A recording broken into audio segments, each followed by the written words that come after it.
So something that's weird is, I don't really pay attention to YouTube drama or anything like that anymore. I haven't really done so in like 2 years now. But occasionally I build up an interest to actually look into some of this stuff, and most of it just makes me cringe at this point. Like, I don't really know why so many people invest a lot of time into this. I understand when creators do it, they get views and things like that, but it's not even interesting. A lot of it is just childish. Like, even nearly 2-3 years ago, when I was talking about drama constantly on this channel, I would just think to myself sometimes, is this worth it? It's not fun or anything like that. And I mean, that's one of the reasons why I kind of stopped making videos. But who knows, maybe drama was interesting, and then it kind of just got bland, because I feel like the drama videos nowadays, it's about the same people, the same things. It's really, nothing shocking at this point. And I'm not trying to knock anyone who does talk about drama or who's involved in drama. This is just how I feel about drama as a whole at the moment. And I understand people are looking for it, people are into it because it gets views and things like that. But I just don't really see the appeal. Like, for instance, oh, this creator is called out this creator. Yeah, but we've seen that before plenty of times. So it's news, but it's not entirely new. I feel like the point when YouTube drama really became a topic or an idea was 2016. Obviously, that's not when it started. But it was a trend, it was fresh, it was new. But dude, we're at a point where 2016 was 6 years ago.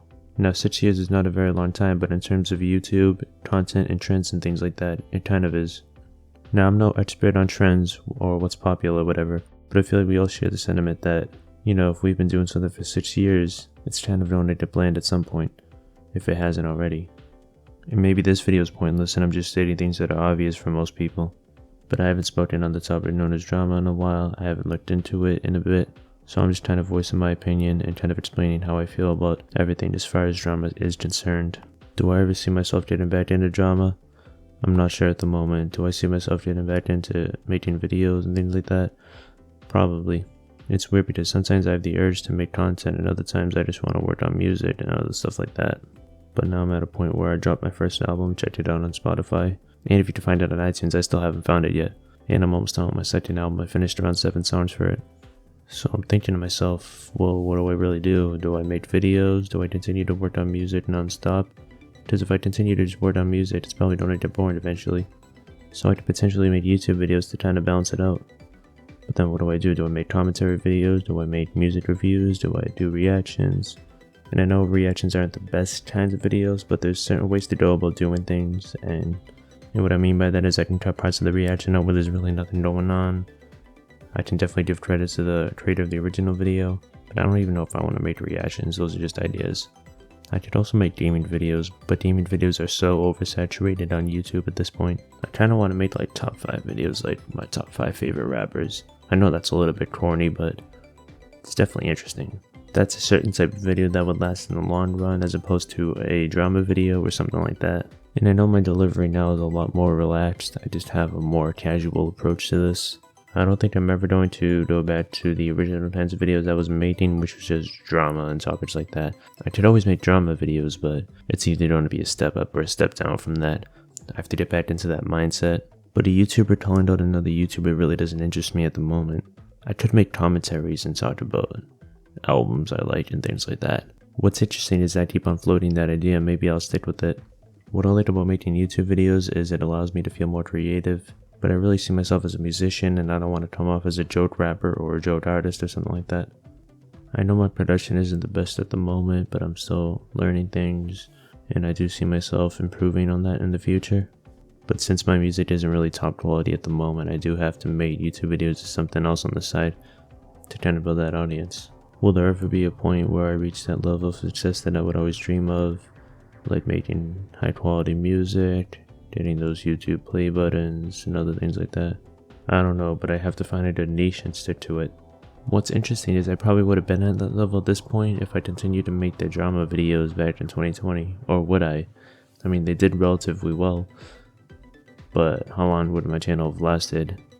So I don't know, did I make a good decision or a bad decision to stop making the drama videos? That's something I think about occasionally or from time to time, but you don't really know. And when I say how long would my channel have lasted, I mean in terms of popularity and things like that. And I kind of built a base, but not really. I do have 450 subscribers, but it used to be a little bit more. My videos necessarily don't get the amount of views they should for the amount of subscribers I have. So if I do make videos, it's kind of like starting over, even though it's still on this channel. And I took down a lot of my videos from 2020 because they just made me cringe. And who knows, maybe the content I'm making now will make me cringe 2 years down the line. That's why I left some of the videos up. It documents the evolution of this channel. All of my videos have one thing in common from 2 years ago. They all feel rushed. I never really took the time to elaborate on things or kind of just articulate. That's kind of what I'm doing right now. And now this video is a lot longer than most of my videos. I feel like I'm getting more of a point across. And it doesn't even take that long to make a video that's a few minutes longer. Obviously, you know, it's double the editing if you go from making a 2-minute video to a 4-minute video or a 3-minute video to a 6-minute video. But it might be worth it. Another thing I thought about doing, and I've been thinking about this for almost 2 years now, maybe at the end of 2020, which is when I kind of stopped making videos after video, was making a podcast. And that might actually be an interesting idea, and I can even probably put it on my Spotify page. There's a lot of ideas I can explore. But the downside of doing multiple things on the channel is that you build an audience for one idea and they might not like the other thing you're doing, and vice versa. For instance, you might get a comment along the lines of, hey, I want to see less of this content and more of that content you've been making. And of course I'm open to criticism and suggestions, but there has to be a balance to where you can make videos because you want to make them, as well as pleasing the people who are watching your videos. Because if you're solely just making videos because you want to make them, or the opposite, you're just making them because you want to please the people who are watching them. Because if you're just making videos that you want to make, obviously you have that creative outlet too, but if no one wants to watch them, then you probably shouldn't be expecting views. But obviously it's a challenge to keep up with the demand of people asking you to make a certain type of videos that you're not looking to make. So in the process of making videos, you're kind of left with this 50-50 to trying to figure out how you can make videos that you want to make as well as videos that people want to see, which may be synonymous with each other at times, but not every time. So if I had continued to make the drama videos that people were watching, but I necessarily wasn't interested in making them, would my channel be a lot more successful now? Probably, but who knows. And you obviously can't predict how videos are going to do. Obviously you can have an idea. Sometimes when I was making a video, I would say to myself, yeah, this one's going to blow up, it's going to get a lot of views, and that's exactly what happened. Other times I was making a certain type of video because it's something I was actually interested in talking about. And I was never doing it entirely for the views. That's not what I was looking for. Obviously, I do want to grow my channel and things like that, but it's not all about the views. Then you might wonder why I made numerous drama videos. It kind of ties in with keeping up with the demand. Obviously, if people want to see it, I'm going to deliver it. But I think I did it to the point where I got bored of it. And I'm not blaming the viewers for that. Obviously, they came to my channel because they wanted to see a certain video. I should be delivering it or something similar to it. So what I'm saying is you should satisfy your audience, but don't do it to the point where you get burnt out because it's something you're not interested in talking about. Or maybe I'm just rambling. I'm kind of just talking about the mindset of making YouTube videos. Who knows, maybe this did help someone. But yeah, that's it for this video. If you enjoyed, I would appreciate if you subscribe to the channel, turn on notifications, and thank you for watching.